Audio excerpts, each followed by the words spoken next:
नमस्कार।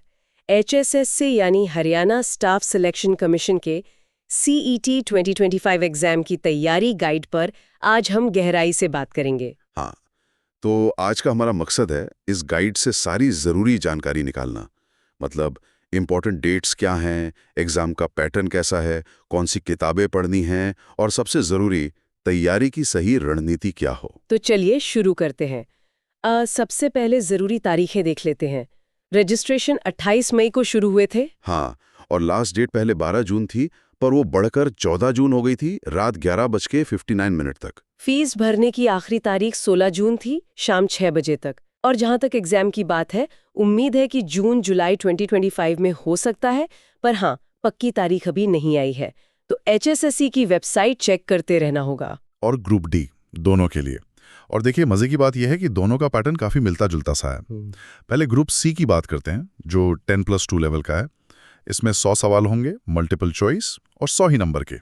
सब्जेक्ट्स की बात करें तो जनरल नॉलेज और कंप्यूटर से 15 सवाल, रीजनिंग से 15, मैथ से 15, इंग्लिश से 15, हिंदी से भी 15 और हरियाणा जीके से ध्यान दीजिएगा 25 सवाल। 25 सवाल, अरे वाह! मतलब हरियाणा जीके का वेटेज तो काफी ज्यादा है। ये तो बहुत इंपॉर्टेंट सेक्शन हो गया फिर। हाँ बिल्कुल, इसे हल्के में नहीं ले सकते। अच्छा, एग्जाम का टाइम होगा 1 घंटा 45 मिनट और पेपर हिंदी और इंग्लिश दोनों भाषाओं में होगा। मार्किंग स्कीम भी थोड़ी इंटरेस्टिंग है।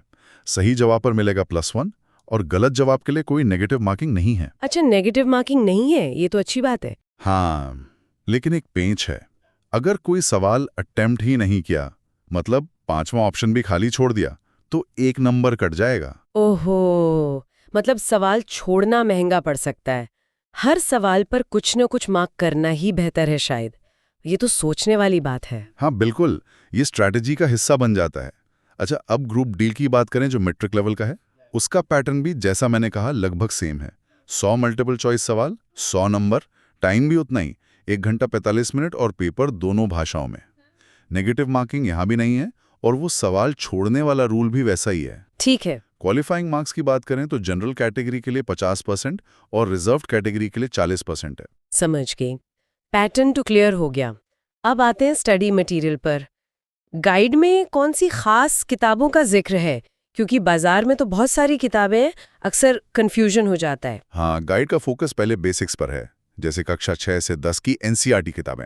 ये तो मतलब फाउंडेशन के लिए जरूरी हैं ही। और हरियाणा जीके के लिए अरिहंत की किताब या कोई और अच्छी स्टैंडर्ड बुक? सही, NCERT तो बेस बनाने के लिए मस्ट है। मैथ्स के लिए हाँ, लूसेंट या फिर RS अग्रवाल की क्वांटिटेटिव एप्टीट्यूड, ये दोनों काफी पॉपुलर हैं। हाँ, ये तो स्टैंडर्ड नाम है। हाँ। रीजनिंग के लिए भी RS अग्रवाल की वर्बल और नॉन वर्बल रीजनिंग अच्छी है, या फिर अरिहंत पब्लिकेशन की भी देख सकते हैं। इंग्लिश के लिए RS अग्रवाल की ऑब्जेक्टिव जनरल इंग्लिश, या फिर व्रेन एंड मार्टिन ग्रामर के लिए। व्रेन एंड मार्टिन तो क्लासिक है ग्रामर के लिए। बिल्कुल। हिंदी के लिए NCERT की व्याकरण और कोई ऐसी गाइड जिसमें पिछले सालों के हल किए हुए प्रश्न पत्र हों, वो काम आ सकती है। साइंस और कंप्यूटर के लिए भी वही कक्षा 6 से 10 की NCERT, साइंस और कंप्यूटर बेसिक्स के लिए प्रदीप के सिन्हा जैसी कोई किताब। और कुछ खास CET के लिए किताबें, जैसे गाइड बुक्स? हाँ, गाइड में जिक्र है एग्जाम कार्ड की HSC CET गाइड का, हिंदी में 2025 एडिशन। और किरण इंस्टीट्यूट की भी एक किताब है, जिसमें 2015 से 2024 तक के सॉल्ट पेपर्स हैं। पिछले 10 साल के पेपर्स? हाँ, ये तो बहुत काम की चीज होगी। बिल्कुल। इसके अलावा ऑनलाइन रिसोर्सेज भी हैं, जैसे टॉपर्स एग्जाम पर PDF या मॉक टेस्ट मिल सकते हैं, और अड्डा 247 के स्टडी किट्स भी देख सकते हैं। ठीक है, तो मटेरियल की लिस्ट तो काफी लंबी है। अब असल बात, तैयारी कैसे करें? गाइड में क्या स्ट्रैटेजी सुझाई गई है? हाँ, ये सबसे जरूरी हिस्सा है। देखो, गाइड एक स्टेप बाय स्टेप अप्रोच बताता है। पहला कदम, अपने बेसिक्स मजबूत करें, NCERT और जो स्टैंडर्ड बुक्स बताई उनसे। फाउंडेशन पहले। दूसरा, सब्जेक्ट वाइज प्रैक्टिस करें। जो किताबें हैं जैसे RS अग्रवाल, लूसेंट, उनसे खूब सवाल लगाएं। तीसरा कदम? टॉपिक वाइज टेस्ट दें। इससे पता चलेगा कि कौन सा टॉपिक वीक है। अच्छा, मतलब अपनी कमजोरी पहचानना। बिल्कुल। चौथा, फुल लेंथ मॉक टेस्ट दें। ये असली एग्जाम का फील देगा और टाइम मैनेजमेंट सिखाएगा। पांचवा, और ये बहुत जरूरी है, अपनी गलतियों का एनालिसिस करें।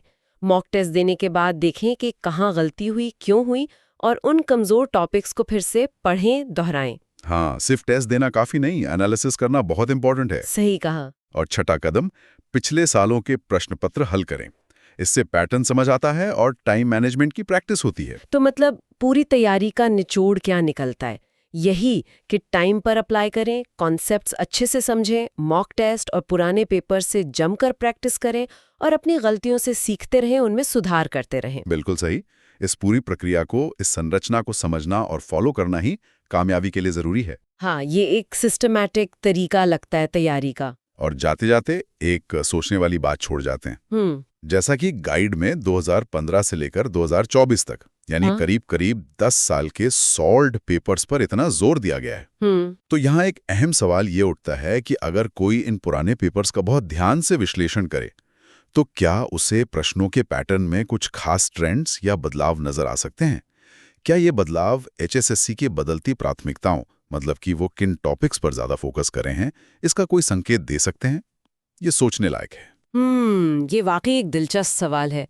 पुराने पेपर सिर्फ प्रैक्टिस के लिए नहीं बल्कि ट्रेंड समझने के लिए भी अहम हो सकते हैं। बिल्कुल। तो इसी विचार के साथ आज की चर्चा यहीं समाप्त करते हैं।